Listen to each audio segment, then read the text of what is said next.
Hola a todos y bienvenidos un día más a Directo a la Yugular. Hoy vengo con un vídeo bueno, de esos en los que termináis siendo un poquito más sabios. Aquí lo mismo os encontráis un vídeo chorras como uno para gente con cerebro. Tiene un cerebro para pensar. Que yo sé que tenéis mucha masa gris y hay que darle alimento, que no se nos atrofie. Hoy voy a hablar de un estadounidense muy particular, un tipo extremadamente inteligente llamado Theodore Kaczynski, el cual es particularmente conocido por haber formado, que yo sepa, el único grupo terrorista de una sola persona, tal cual. El tío envió un total de 16 paquetes bomba y durante 18 años las fuerzas de seguridad no fueron capaces de dar con él. Y en realidad no lo hubieran logrado de no ser porque decidió enviar un manifiesto explicando sus ideas al New York Times.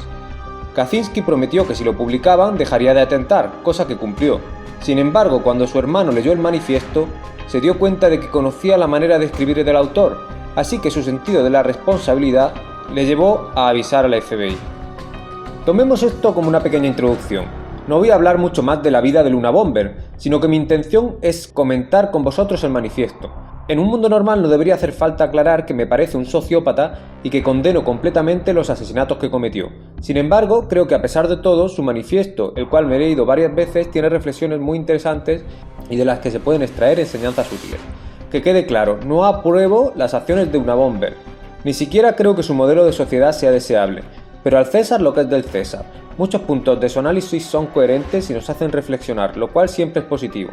En el manifiesto, Theodore Kaczynski analiza la izquierda moderna, la revolución industrial y el sistema económico desde una perspectiva psicológica, haciendo hincapié en la búsqueda de la felicidad del individuo. Curiosamente, esta visión no se hace desde ninguna de las ideologías más conocidas, como el liberalismo, el socialismo o el conservadurismo de derechas, puesto que rechaza tanto el control estatal de la sociedad como el empresarial. Si tuviera que resumir la ideología del manifiesto, la calificaría como anarquismo preindustrial. Evitaría el uso de la etiqueta anarcoprimitivista, dado que el anarcoprimitivismo reniega del paso de la humanidad de cazadores-recolectores a agricultores-ganaderos, mientras que Kaczynski solo reniega de la revolución industrial. El manifiesto no niega la evidencia de que la revolución industrial ha tenido algunas consecuencias muy positivas para la sociedad, como el aumento de la esperanza de vida o el aumento de bienes y servicios. Sin embargo, considera que ha producido efectos psicológicos tan nocivos que justificaría dar un paso atrás en el desarrollo tecnológico.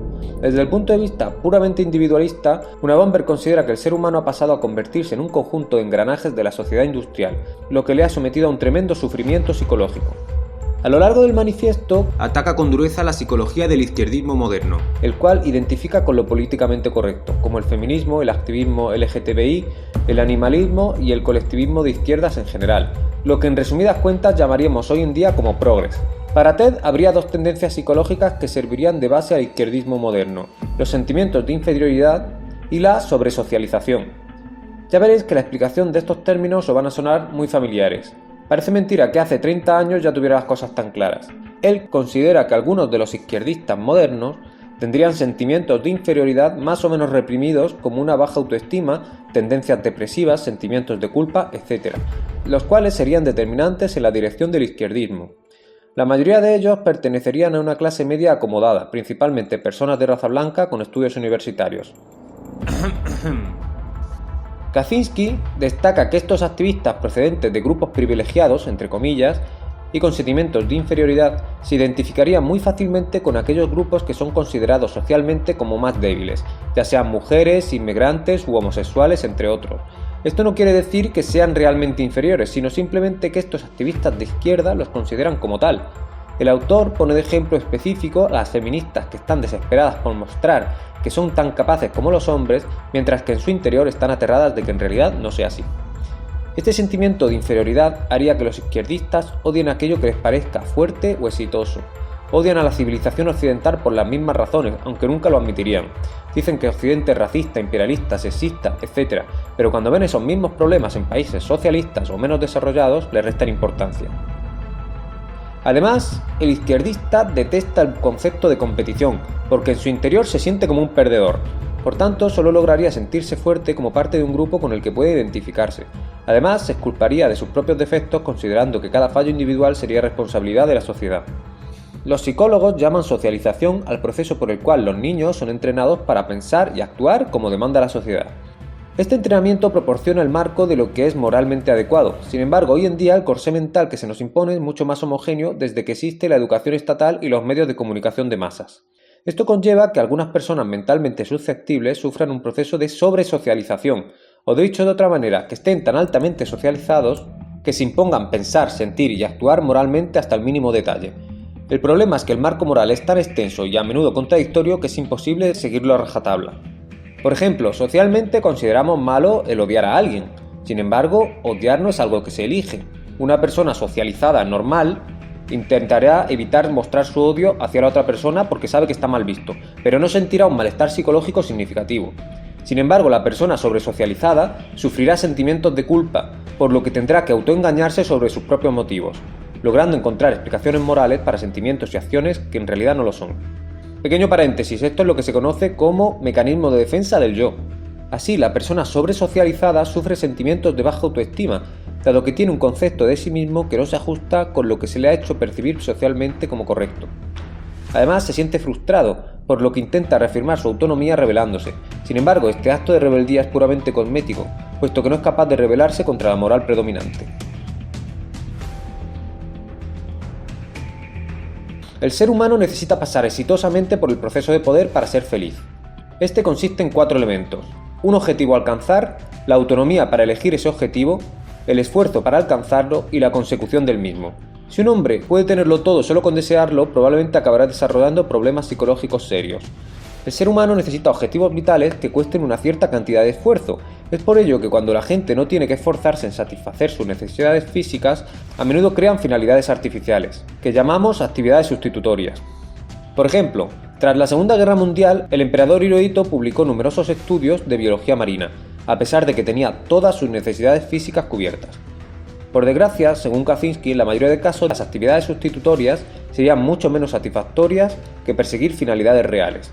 Conforme la sociedad industrial avanza, la productividad del trabajador aumenta y el tiempo que dedicamos a actividades no sustitutorias es cada vez menor. Pero no solo eso, sino que habríamos perdido una gran parte de nuestra autonomía en el proceso de poder. Para la mayoría de personas es muy importante que sean ellos los que seleccionen el objetivo a seguir y que éste permanezca parcialmente al menos bajo su control. Así, si media docena de personas eligen una finalidad y logran conseguirla con su propio esfuerzo, el proceso de poder estará cumplido. Sin embargo, si trabajan bajo órdenes rígidas, el proceso de poder no será satisfecho. Esto ocurre también en grupos sociales grandes en los que el voto individual no vale virtualmente nada. Es cierto que la mayoría de personas no quieren ser jefes que tomen decisiones en solitario, pero tampoco quieren ser engranajes de una máquina. La mayoría prefiere mantenerse en un segundo plano, aunque teniendo un acceso directo a los que toman las decisiones, para poder influir en ellas sin pasar por el conflicto psicológico de poder equivocarse en la dirección que debe seguir el grupo. Por desgracia, en la sociedad industrial la capacidad de control del gobierno sobre la sociedad es cada vez mayor, pero además la especialización de la mano de obra nos alejaría cada vez más de mantener el control sobre el proceso de poder y nos convertiría en una pieza cada vez más pequeña del sistema.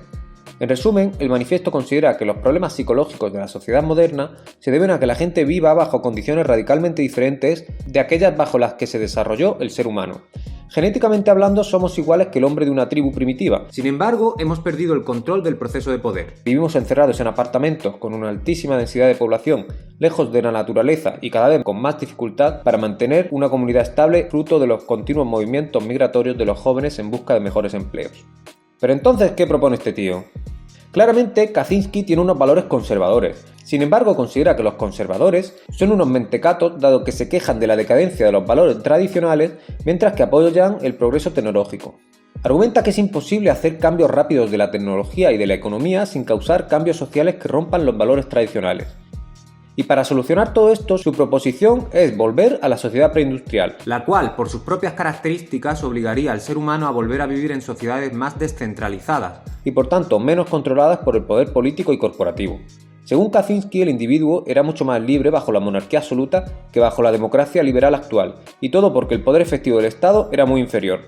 El Unabomber es consciente de que el cambio del modelo causaría muchas pérdidas humanas y un alto nivel de sufrimiento durante un cierto periodo de tiempo hasta que las cosas se estabilizaran. Sin embargo, lo justifica con que el sistema industrial causará mucho más sufrimiento en el largo plazo, y aquí es donde no estoy en absoluto de acuerdo por 3 razones fundamentales. Primero, aunque su análisis de la psicología izquierdista y de los males del hombre moderno podría calificarse de visionario, teniendo en cuenta que fue escrito hace más de 30 años, creo que su solución es propia de un auténtico psicópata. Y aquí incluyo a todos aquellos ecologistas que se alegran de que con el coronavirus la economía se haya desplomado. En mi opinión, ningún cambio social, por muy positivo que sea, puede justificarse en el exterminio activo o pasivo de millones de personas. Y es que aunque él no propone cargarse a la gente, sí que admite que la producción actual de alimentos y medicina sería imposible. Al menos es intelectualmente honesto, eso hay que admitirlo. Segundo, no se puede asumir que todo el mundo deba seguir el mismo camino para alcanzar la felicidad. A lo mejor a él le compensaría vivir como los colonos americanos sin saber si una infección o una apendicitis se lo va a llevar por delante al día siguiente, pero eso no significa que el resto de personas seamos más felices de esa forma. Y tercero, si uno quiere vivir en la sociedad preindustrial no tiene más que hacerse Amish y dejarnos a los demás. Nadie le obliga a tener que estar trabajando 40 horas a la semana. Si no, también tiene otra opción, que es ahorrar un poco, coger un vuelo a Australia, que está casi despoblado, y ponerse a vivir como un aborigen sin necesidad de usar la violencia contra nadie. En fin, espero que os haya gustado el vídeo. Obviamente he resumido el manifiesto lo máximo posible para que no me quedara muy largo. Decidme también qué os ha parecido y si os gustaría que hiciera otros vídeos similares, como un análisis del New Libertarian Manifiesto. Venga, hasta luego.